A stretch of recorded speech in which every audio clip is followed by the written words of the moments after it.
للمتقين ولا عدوان إلا على الظالمين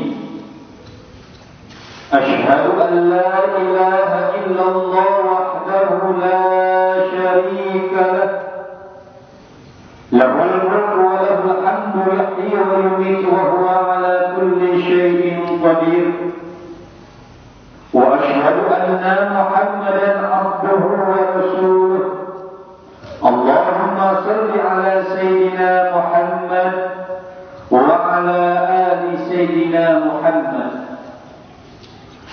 قال الله تعالى في القرآن الكريم أعوذ بالله من الشيطان الرجيم بسم الله الرحمن الرحيم إلا الذين آمنوا وعملوا الصالحات وتواصوا بالحق وتواصوا بالصبر صدق الله العظيم ونحن على ذلك من الشاهدين والشاكرين والحمد لله رب العالمين. Kaum muslimin wal muslimat, saudara-saudaraku jamaah pengajian, jamaah majelis taklim, para pemirsa, para pemerhati, saudara muslimku di mana saja berada, ma'asyiral muslimin rahimakumullah. Sungguh sangat banyak nikmat yang Allah berikan kepada kita. Sungguh sangat besar kasih sayang Allah Subhanahu wa taala yang limpahkan kepada kita. Andaikan kita ingin menghitung, ingin mengganti nikmat Allah, andaikan kita ini tidak bersyukur, ingin membayar nikmat Allah, tidak sekecil apapun kita mampu untuk membandingkan nikmat Allah Subhanahu wa taala. Dengan besarnya nikmat Allah Subhanahu wa taala selama 24 jam, tidak ada lain hanyalah kita bersyukur dan bersyukur kepada Allah. Di antara syukur kita kepada Allah Subhanahu wa taala hanya dapat kita renungkan, ucapkan, abdikan diri kita dengan mengucapkan inna sholati wa nusuki wa mahyaya wa mamati lillahi rabbil alamin. Sesungguhnya ibadahku, sholatku, hidupku, matiku hanya karena Allah Subhanahu wa taala. Sungguh sangat besar nikmat Allah Subhanahu wa taala. Di antara besarnya nikmat Allah Subhanahu wa taala, kita ucapkan dengan syukur kita di lisan dengan mengucapkan alhamdulillah. Dan syukur kita bil ahwal pribadi kita dengan mengabdikan diri kita imtithalul awamir wajtinabun nawahi, melakukan apa yang Allah perintahkan, menjauhi larangannya. Jamaah pengajian, hadirin jamaah majelis taklim, para pemirsa di mana saja berada, ma'asyiral muslimin rahimakumullah. Kalau kita banding-banding yang bernama agama Islam dengan syariatnya syariat Islam, hadis yang dilakukan pribadi Rasulullah baik itu bil aqwal, bil af'al wa bil iqrar, secara ucapan atau pula perbuatan yang kita satukan di dalam ideologi Islam, pemikiran dan syariat Islam, itu secuil pun, sedikit pun tidak ada yang salah. Jadi jamaah hadirin para pemirsa, Islam itu tidak ada yang salah. Kalau seandainya ada orang yang membanding-banding terhadap hukum Allah di dalam hukum syariat Islam, dan ada yang mengatakan bahwasanya Islam tidak tepat, Islam itu salah, Islam itu tidak sesuai zaman, Islam itu bertentangan dengan akal pemikiran, sebetulnya yang salah bukan Islamnya, tetapi yang salah adalah akal pikiran manusianya.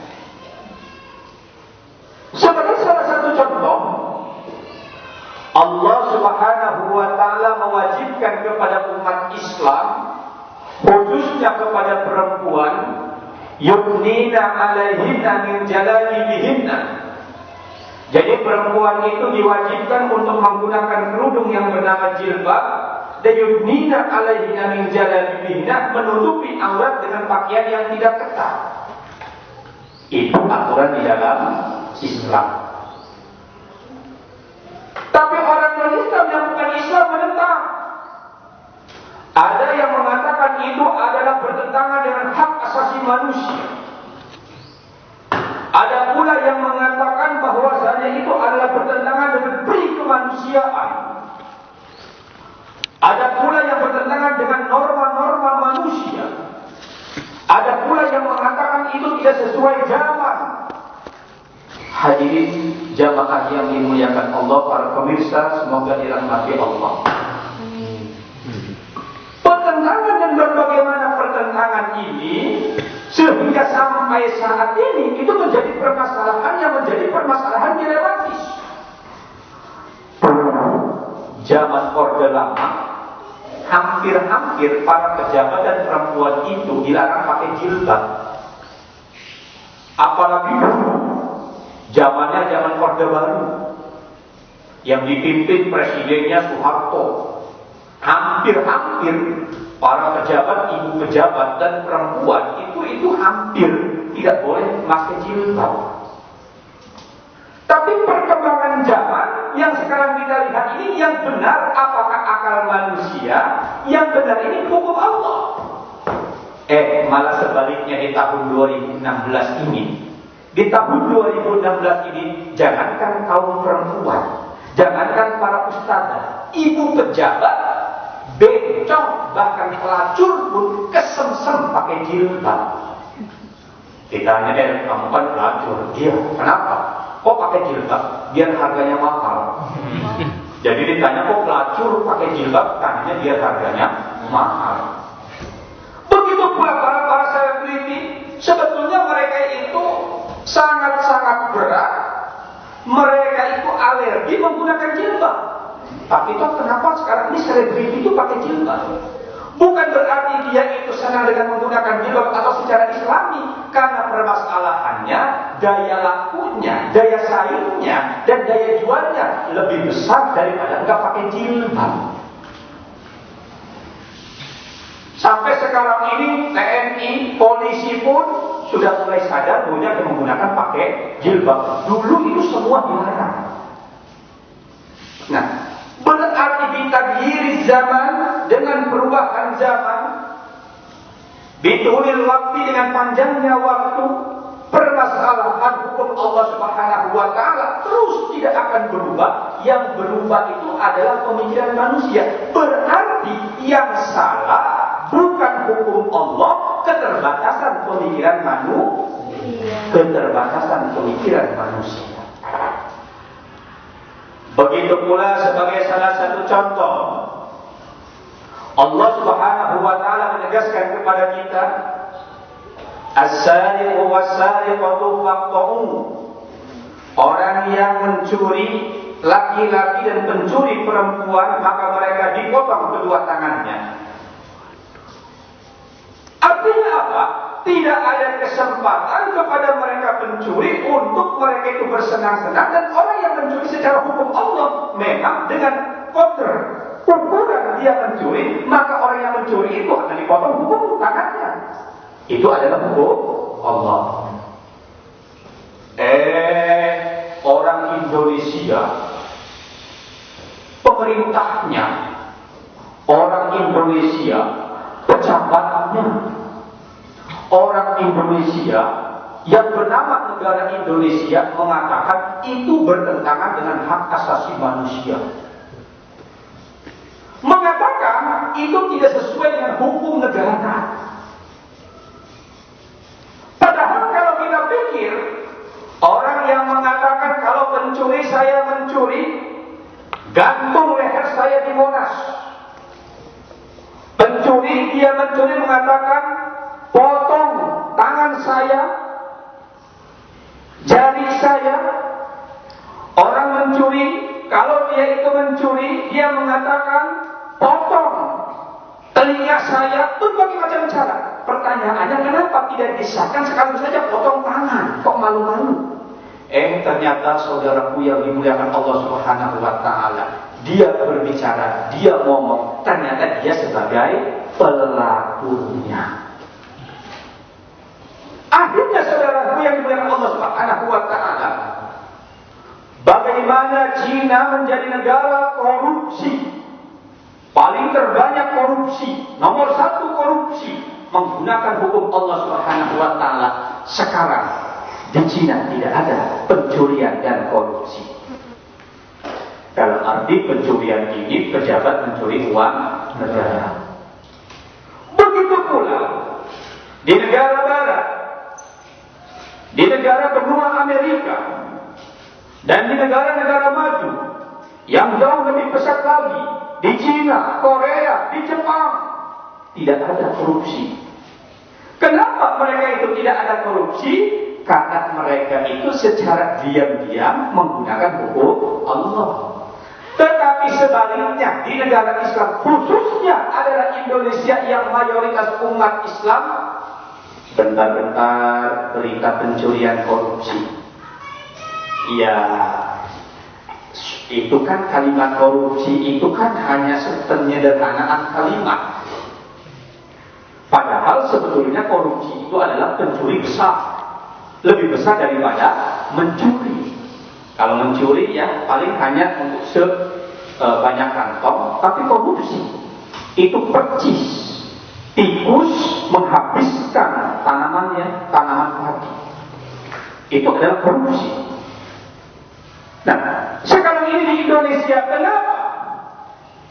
Setiap waktu, setiap saat, setiap detik, setiap menit, kita yang selalu dengar korupsi, korupsi, korupsi, korupsi, korupsi, dan korupsi. Bagaimana hilang korupsi, saudaraku yang dimuliakan Allah? Begitu tertangkap dengan tersenyum, dengan melambaikan kedua tangan. Ini kan aneh. Begitu diponis terbukti dia bersalah korupsi, yang dipotong bukan tangannya, tapi yang dipotong masa tahanannya. Siapa yang gak senang? Kenapa? Karena ini permasalahannya adalah menggunakan hukum manusia. Karena hukum manusia itu selalu ada kepentingan, hukum manusia itu ada politik, hukum manusia ada udang di balik pusang, atau ada gajah di balik batu. Itulah yang dinamakan hukum manusia.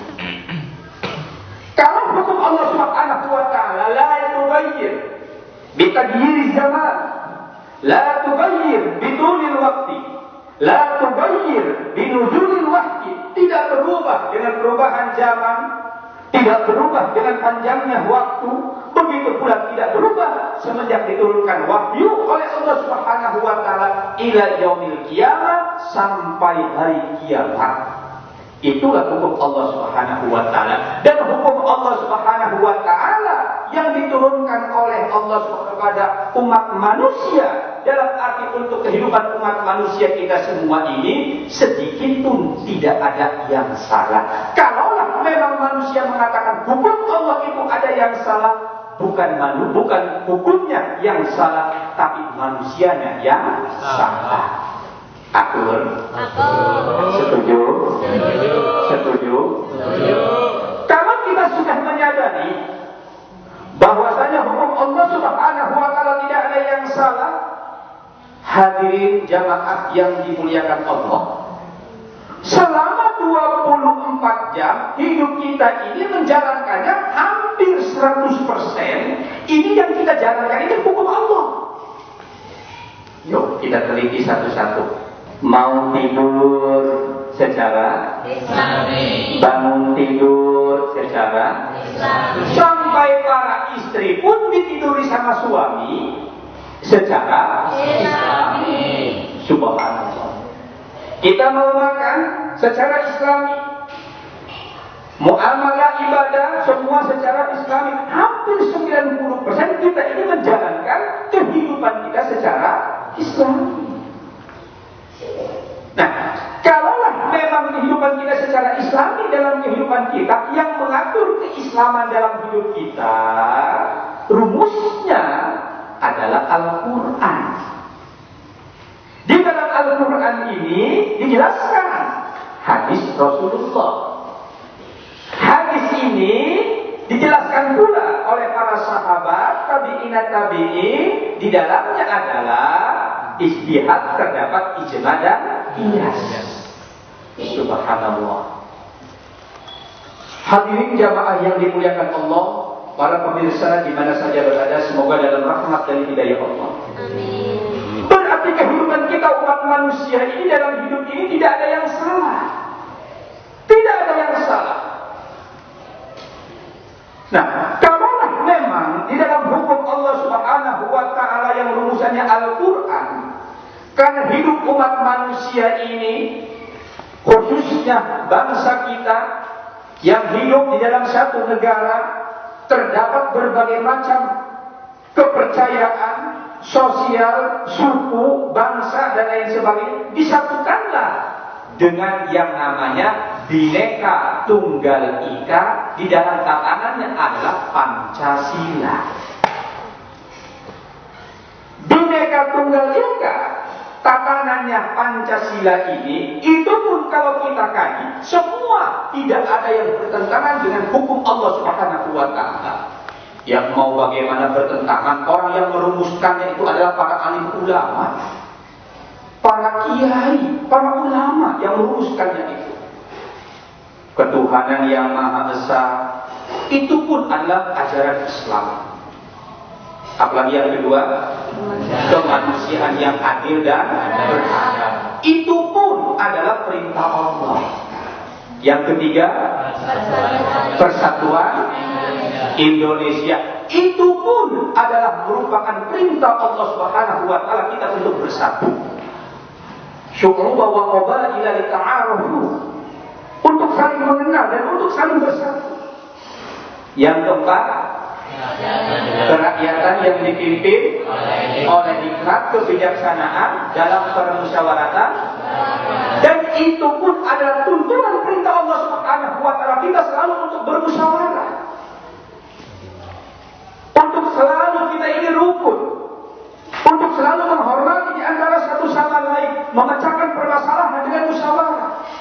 Subhanallah, besarnya hukum Allah Subhanahu wa taala, bersatunya antara hukum Allah dengan hukum Pancasila. Yang terakhir, keadilan sosial. Dan memang Islam itu menjunjung tinggi al-idalah, keadilan.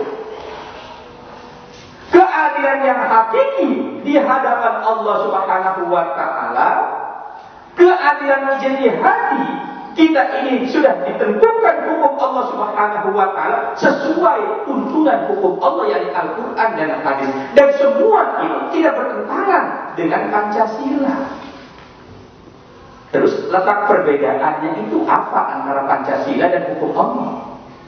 Tidak ada perbedaan. Kalaulah memang dulu para alim ulama kita sama sekali tidak membedakan antara hukum Pancasila, hukum negara dengan hukum Allah Subhanahu wa taala sebagai wahyu Allah. Terus kenapa kita ini harus berbeda?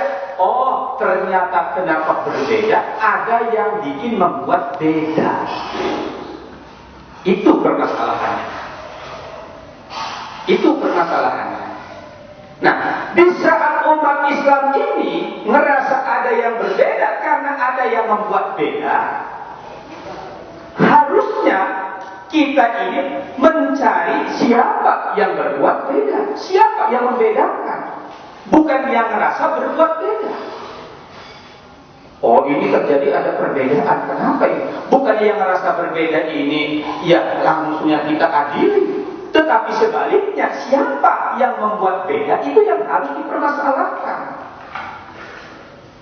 Nah, sekarang ini saudaraku, saudara muslim yang dimuliakan Allah Subhanahu wa taala, perkembangan zaman, bagaimana kita sebagai mayoritas sekarang ini, kita ini merasa selalu berbeda. Ini permasalahannya. Kalaulah memang kita ini selalu merasa berbeda, terus selaku kita ini orang yang bersatu, di saat kita bersatu ini ngerasa berbeda, ya itu hal yang wajar. Harusnya kita ini cari solusi sehingga bertemu dengan salah satu pemikiran-pemikiran yang sama. Itu harusnya. Malah sebaliknya. Ini sebaliknya. Di saat kita merasa kok ada yang beda, malah kita sebaliknya. Yang membuat beda dibiarkan, kita yang merasa beda. Kenapa kita ini beda? Kok malah dianggap tidak pro NKRI? Malah kita ini dianggap kok kita ini tidak bersatu. Di saat kita ini merasa kenapa ini ada beda, malah lebih jauh lagi dianggap kita ini adalah sebagai teroris. Sedih? Sedih? Menyakitkan? Menyakitkan? Nah, hadirin jamaah yang dimuliakan Allah, para pemirsa yang dimuliakan Allah, ma'asyiral muslimin rahimakumullah. Kalau kita sudah berbicara mengenai masalah teroris, apalagi yang kita perhatikan pada saat ini, yang sudah dianggap teroris langsung dihukum mati, tembak di tempat, tidak tahu diadili atau tidak diadili, yang pasti sudah dianggapnya salah. Bingung? Bingung? Ini permasalahan dilema masyarakat. Ini permasalahan dilema tokoh para alim ulama, para kiai. Bukan berarti kami pro kepada teroris, bukan berarti kami anti terhadap teroris. Yang pasti apapun bentuknya untuk pemecah belah bangsa, apapun bentuknya mereka yang memecah belah persatuan dan kesatuan, apapun bentuknya yang selalu menjadi teror yang tidak beralasan, bertentangan dengan hukum negara, jelas kami tidak simpati. Jelas itu adalah orang-orang yang tidak sesuai dengan hukum Allah Subhanahu wa ta'ala. Tetapi sebaliknya, tentu kan kita ini perlu keadilan, perlu penjelasan. Lah ya, wong korupsi saja mencuri dengan miliaran. Jamaah yang dimuliakan Allah, yang korupsi saja bahkan triliunan itu ada pengadilannya loh, dan perlu dibuktikan. Perlu dibuktikan. Lah kita ini kan aneh. Katanya ada bom panci sekarang ini bisa meledaknya 300 km. Sementara bom Rusia sama Amerika saja 300 km itu besar dan panjangnya luar biasa. Lah Indonesia katanya cuma sebesar panci 300 km. Ini kan aneh. Aneh yang tidak masuk akal. Sementara permasalahannya bagaimana sehingga dianggap teroris. Nah, kalau memang betul-betul itu adalah teroris, ya setuju untuk kita adili dan dipenjarakan.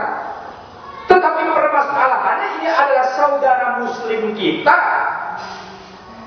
keluarga muslim kita, bahkan jauh lebih besar lagi ada yang tokoh ulama, tokoh kiai, tokoh-tokoh para ulama, para ustaz,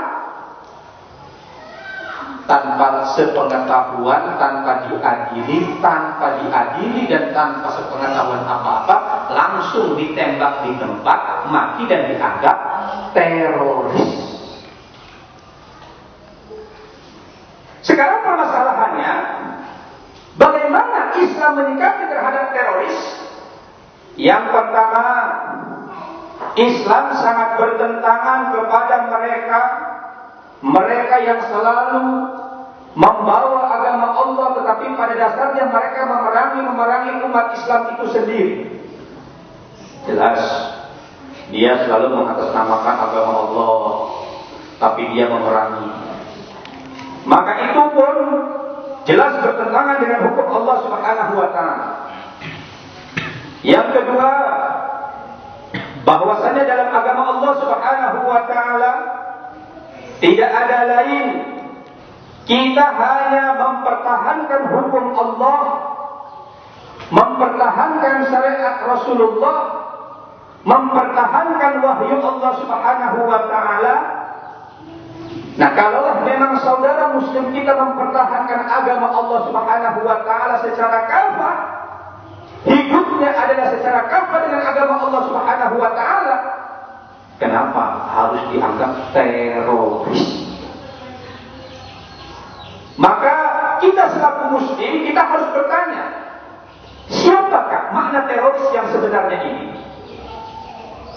Apakah teroris yang bertentangan dengan hukum Allah Subhanahu wa taala? Apakah memang teroris yang bertentangan dengan hukum negara? Atau memang sebaliknya? Jangan-jangan kalimat teroris ini jangan-jangan buatan orang-orang kafir, mereka membiayai besar-besar untuk menghabisi orang Islam, sehingga orang Islam ini tidak bisa berkutik untuk berbicara mengenai masalah agama, takut terhadap agamanya sendiri, dan itu adalah teroris. Jangan-jangan seperti itu. Semoga kita semua ini terhindar dari semua fitnah. Amin. Semoga kita semua ini umat Islam pada para aparatur yang mereka itu memangku jabatan sementara, mereka itu menjalankan amanatnya dengan amanah. Amin. Begitu pula semoga saudara-saudara kita bisa memilah, bisa memilih, bisa menentukan mana teroris dan mana bukan teroris. Jamaah hadirin yang dimuliakan Allah Subhanahu wa taala, ma'asyiral muslimin rahimakumullah. Kalau kita sudah menyadari bahwasanya Islam adalah bukan teroris, Islam merupakan rahmat Allah. Apalagi saudara-saudara muslim kita yang hidup di belahan dunia, yang hidup di bangsa kita, yang hidup di negara kita sebagai negara kesatuan ini, kan kita mayoritas orang Islam. Kita semua ini mayoritas orang Islam. Nah, sekarang kalau memang kita ini mayoritas adalah orang Islam, letak kalimat terorisnya ini di mana?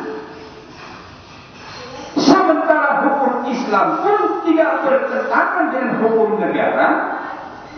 Kalaupun adalah perbedaan-perbedaan, seharusnya kita cari siapa yang membuat berbeda, kenapa berbeda. Kenapa dari zaman dulu sampai sekarang ini, dengan berbagai macam kalimat, dengan berbagai macam bentuk, dengan berbagai macam foto, dengan berbagai macam permasalahan, ini teroris tidak pernah selesai. Kenapa tidak pernah selesai? Permasalahannya ada satu perbedaan pemikiran. Nah, kalaulah memang satu perbedaan pemikiran ini dihabisi, maka pemikiran itu tidak akan habis karena memiliki ide dan ideologi. Contoh komunis, dari waktu ke waktu dihabisi, tapi tidak pernah habis. Karena bukan nyawa yang habis, ideologi yang tidak pernah habis. Nah, begitu pula kepada orang yang cinta kepada Allah Subhanahu wa taala, hidupnya mengabdikan diri dalam agama Allah Subhanahu wa taala, dihabisi sampai apapun tidak akan habis. Tetapi sebaliknya, kalau diajak musyawarah untuk dijadikan dicari solusi, insya Allah akan ketemu titik permasalahannya, dan insya Allah di negara kita, bangsa kita Indonesia Raya ini tidak ada yang namanya teroris. Semoga kita semua disatukan oleh Allah Subhanahu wa taala. Semoga kita semua dicintai oleh Allah Subhanahu wa taala, dan semoga kita semua hidup dengan hidup syariat Rasulullah sallallahu alaihi wasallam. La ilaha illa anta wa la haula wa la quwwata illa billahil aliyyil azim. Ya Karim, ya Jamil, ya Hanan, ya Manan, ya Ghafar, ya Qahhar, ya Razzaq. Ya Allah, kepadamu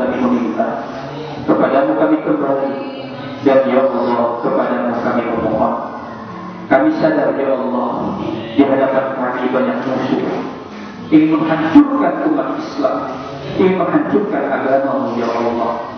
Ya Allah, kami hidup dalam naungan agama. Ya Allah, kami jalan dalam hidup naungan-Mu. Kepadamu kami meminta. Ya Allah, tetapkan iman Islam kami. Satukanlah saudara-saudara kami dalam satu pemahaman. Satukanlah saudara-saudara kami dalam iman dan takwa. Satukanlah saudara-saudara kami dengan hidup dalam syariat-Mu, dengan hidup dengan wahyu-Mu. La ilaha illa anta wa la hawla wa la quwwata illa billahil azim. Ighfir lana dhunubana wa ighfir lana wa liwalidayna. Allahumma ighfir lil muslimina wal muslimat wal mu'minina wal mu'minat innaka samii'un qariibun mujibud da'wat. Rabbana atina fid dunya hasanah wa fil akhirati hasanah wa qina adzabannar. Walhamdulillahi rabbil alamin. Akhirul kalam. Assalamualaikum warahmatullahi wabarakatuh.